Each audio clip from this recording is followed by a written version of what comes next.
Je disais que ceux qui sont perdus en chemin, ou ceux qui se perdent en chemin, bien-aimés, ce sont ceux qui croient être sortis du monde, mais qui en réalité, bien-aimés, n'ont jamais pu ou jamais su se défaire de l'esprit même qui est dans le monde, de l'esprit même du monde, de la conscience du monde, qui bien qu'étant sorti des carcans, de la coutume, sorti des méthodes culturelles, des manières de faire, des milieux religieux, se retrouvent avec la même conscience qui les poursuit dans leur nouvelle manière de faire à eux, bien-aimés dans le Seigneur.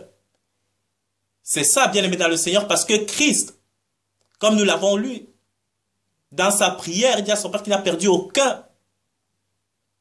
Il n'a perdu aucun de cela que le Père lui a laissé. Parce que quand le Père a choisi une personne, quand le Père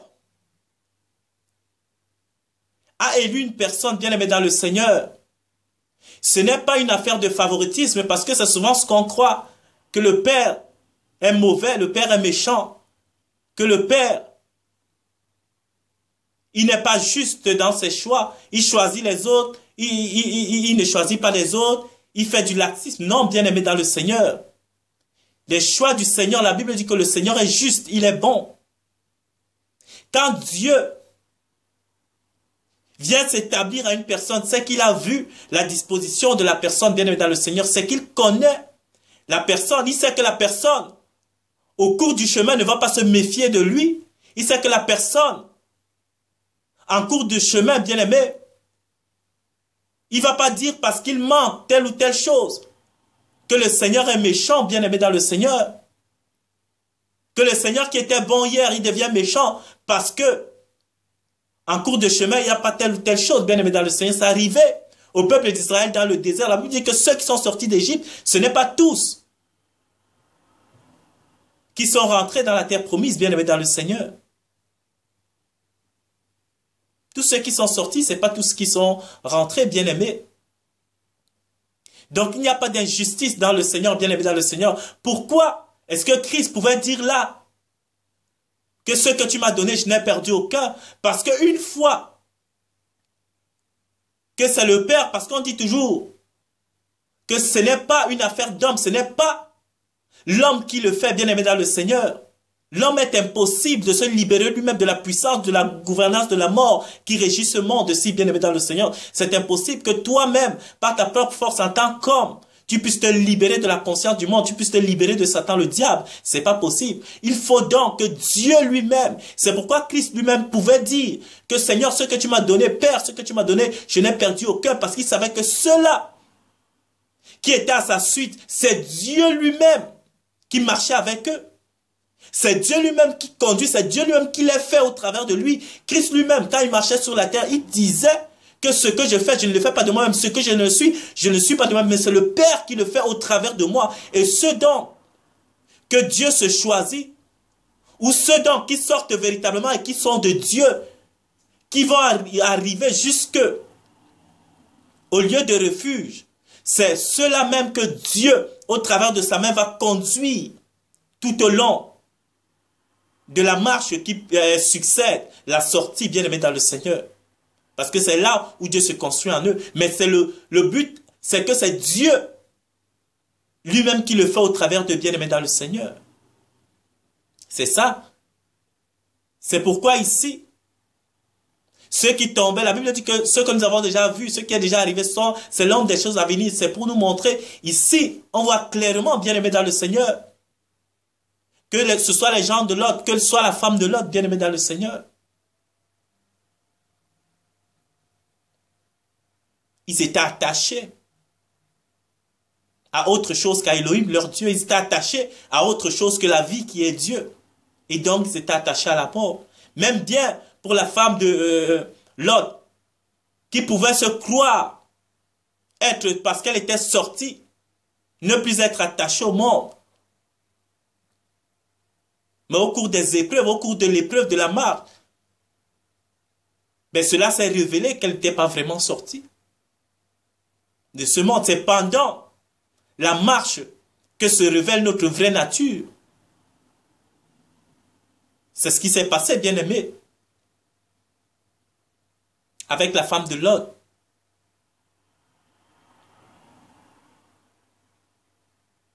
Mais ceux en qui le peuple place sa confiance, bien-aimé, dans le Seigneur, ou qui, en retour, eux, placent leur confiance au Père, bien-aimé, dans le Seigneur, ils ne peuvent pas se perdre. C'est impossible.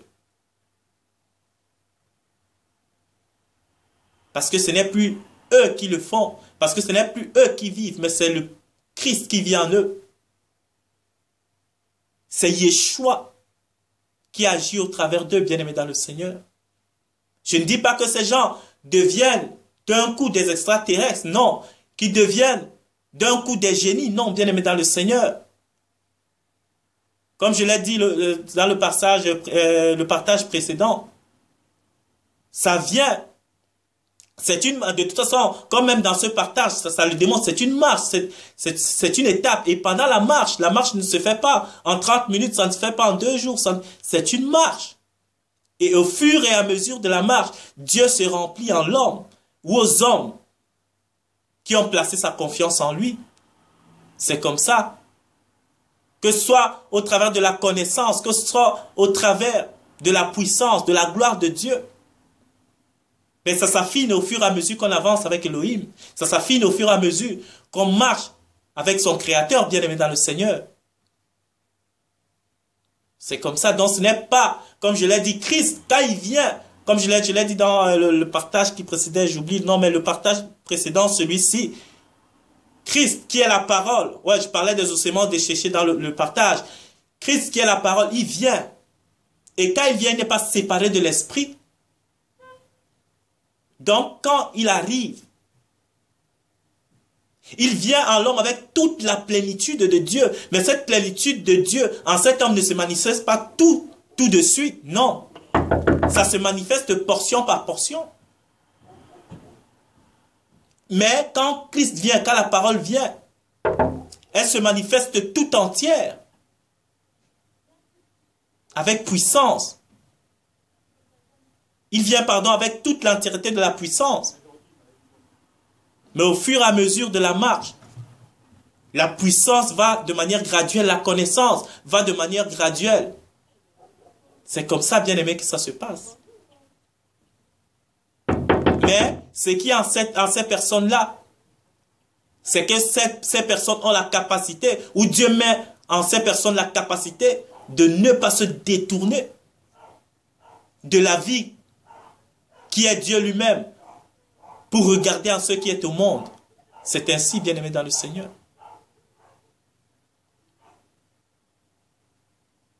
Donc, bien-aimé, attiré par rapport au partage de Lot et de sa famille, bien-aimé dans le Seigneur, c'est que on peut sortir, on peut être dans la marche, mais le bout de toute chose se trouve dans la ville refuge, se trouve dans le refuge qu'est Elohim, bien-aimé dans le Seigneur. C'est ainsi. Donc, bien-aimés, soyons vraiment fervents dans notre marche. Ne regardons pas en arrière comme la femme de Lot, bien-aimée dans le Seigneur. Le monde n'est que poussière. Le monde n'est qu'éphémère, n'est que passager. Il n'y a rien de bon qui concerne l'élu de Dieu dans le monde, bien-aimé dans le Seigneur. L'apôtre Paul a regardé même les avantages qu'il pouvait avoir dans le monde comme de la boue pour gagner la grandeur qu'est Christ, bien-aimé dans le Seigneur. C'est ce regard que nous devons avoir pour la connaissance de notre Elohim, de notre Dieu bien-aimé. Donc, Christ, si tu avais des doutes, sache que si tu es en lui et que lui, il est en toi, il ne peut pas te perdre. Parce que ce que les gens croient généralement, c'est que Christ va les perdre en chemin. Il va les laisser tomber, ayant abandonné des quelconques avantages qu'ils avaient dans le monde. Je dis bien des quelconques parce que Ce ne sont pas des avantages du tout. C'est comme dans l'histoire du fils prodige. Vous la connaissez tous. Il a cru qu'en prenant son héritage, en allant faire belle vie dans le monde, il y trouvera du bonheur. Il est allé, il a dilapidé tout. Il n'a trouvé qu'amertume et malheur dans le monde. Et il s'est dit, pourquoi est-ce que je vais me tuer ici, alors que chez mon père, il y a tout en abondance. Il dit, même si mon père va me prendre comme un esclave, je retournerai vers lui. Je dirais, Seigneur, mon père, j'ai péché contre Dieu, contre toi. Je ne suis même plus digne d'être appelé ton fils, prends-moi comme un esclave. Et la Bible dit que même en chemin, quand il arrivait, son père, plein d'amour, l'attendait à bras ouverts. C'est son père qui est même allé vers lui, le recueillir. Pourtant, en sortant, il croyait y trouver le bonheur, bien aimé dans le Seigneur. Le bonheur ne se trouve pas dans ce que nous convoitons sur le plan visible ici-bas. Le bonheur réel se trouve en Elohim, notre Père, et en Yeshua, son envoyé, Jésus-Christ. C'est ainsi. Donc, bien aimés, soyez bénis. J'espère que cet aspect des choses par rapport à cette histoire de l'ordre, méditez-la bien. Si vous avez ces Genèse 19, vous pouvez aller vraiment la reméditer tranquillement. C'est une histoire vraiment remplie d'enseignements. J'espère que peut-être vous allez encore tirer même plus que ce que j'ai dit dans ce partage-ci. Dieu va encore vous parler plein de choses bien aimées dans le Seigneur. Merci, soyez vraiment bénis d'avoir pris de votre temps pour écouter ce partage et à la prochaine.